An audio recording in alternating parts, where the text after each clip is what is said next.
It's like learning a language in that if you want to learn Spanish, you should spend your day talking Spanish and to people who can speak the language well. And he Mm, said the same thing with AI. He said, you should be, if you really want to get great with AI, he said, you should be querying AI 100 times a day. mm, And it was interesting. I was thinking, do I do that? And I think in some cases I definitely do. And I want to write an MCP server that counts and tracks the number and type of queries I'm asking per day just to see, is that a way to get there? And that it made a lot of sense to me. And what he said, I've always advocated people have their browser start up in AI with that on mine, like it just jumps right to ChatGPT or Claude as the home screen. And what he said is don't ever close it. Open up a window, stick it on your second monitor, and just have that there all day long, sitting right in front of you, and never close it. mm. And I thought about that, and I think there is a real parallel with learning, becoming fluent in languages.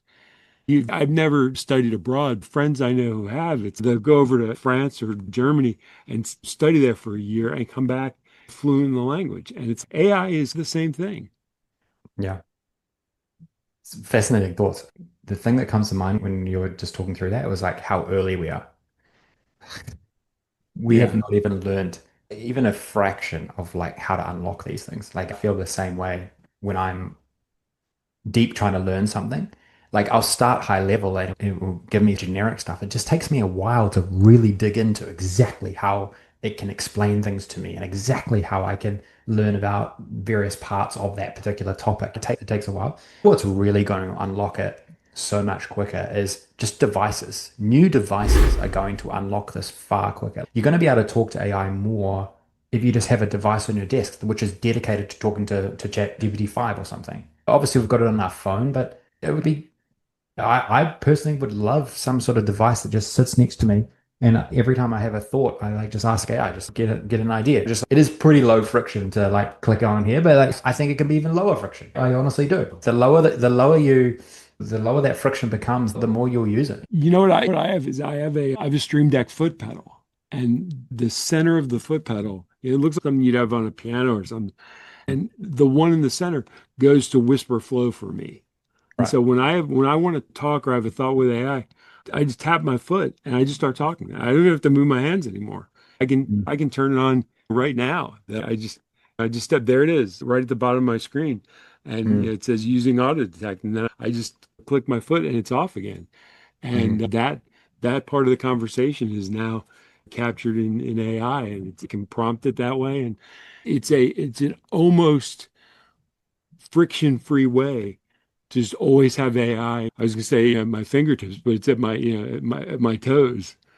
This is why AI voice is going to become so big. This is why I've always said it. Like this is why I've known it for months now. Obviously, I'm deep in it with Help Genie, but it just removes all the friction. It removes sometimes I'll go to a website and it'll be like enter a prompt, and I'll be like, oh, I can't even be bothered thinking about a prompt. I just want to just say something. Like I very rarely type. I don't type into my computer much at all anyway. Yeah. But if I'm on ChatGPT, I'm never typing into that box. I'm always Oh speaking. no.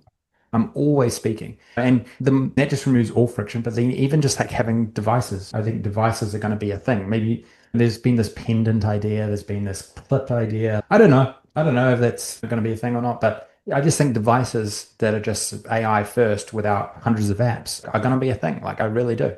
I remember start of the year, like I would love a device like that for my kids to just to learn about new things, if they have something they're doing at school or it's definitely going to be a thing. It's definitely going to be a thing. I would be a purchaser of that.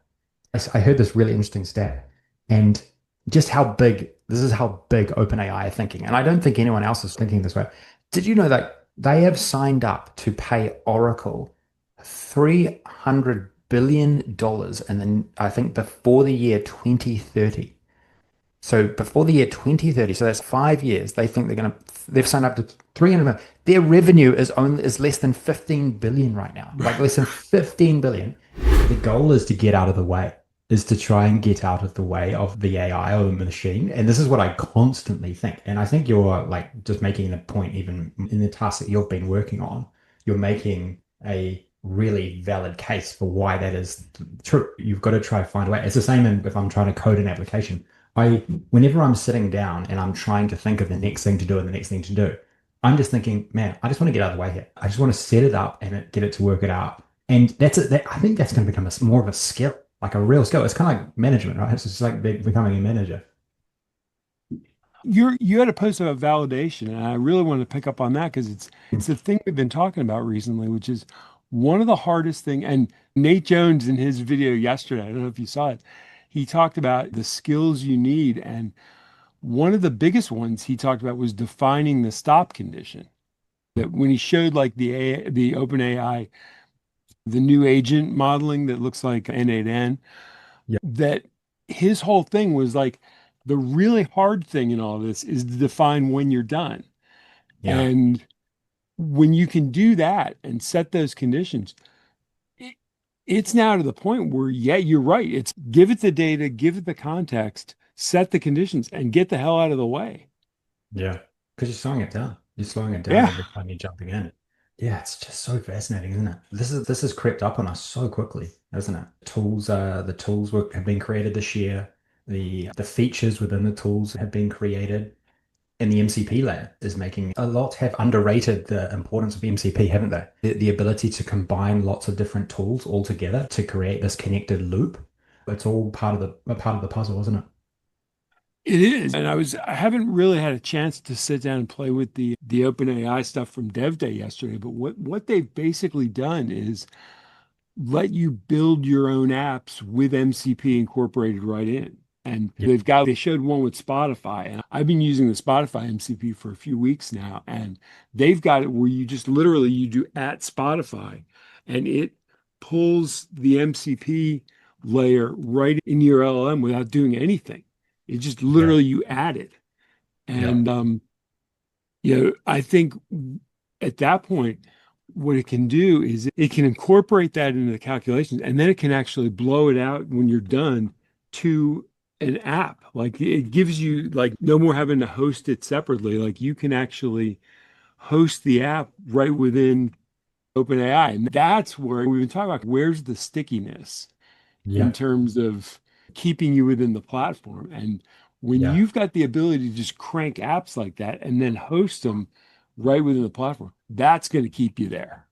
Yeah, I'm smiling because this is what has just really annoyed me in the information warfare that has been out there for the last like year or so around how are these guys going to make money? How is OpenAI going to be profitable? How is Claude these people just lack imagination. I'm telling you, they just lack Yeah. imagination because look at what they are doing. They are building there's a lot of people who are making money around AI, right? Like they are going to just start eating into those different categories. They can because they have all the users. Because I saw Lovable have done exactly the same. Exactly the same. They've launched Lovable Cloud. So you can build your app and then you don't have to connect up to Netlify. Then you don't have to connect up to, I can almost guarantee they're going to cut Superbase out soon. They'll directly connect into AWS or something like that. Like they'll, You see where Google is now in bed with Lovable, that Google was offering free Lovable last weekend. Like you could access Lovable straight yeah. through, I think it was through the Google AI Studio. Yeah, I didn't even see that. But this is what these I just have I've shaked my head at these articles and these comments, and these are sometimes from quite well-respected people. I'm just like these people lack imagination. If you have users and you have a whole lot of smart people, connected people working in an organization, you can usually find a way. Like you can usually find a way to monetize and grow and become bigger. Google wasn't always this like behemoth that had all of these different arms making lots of money and then enabling them to create self-driving cars. Like you can, if you have users, like you can do a lot of stuff. And that's what Lovable has. Obviously, OpenAI has more users than anyone,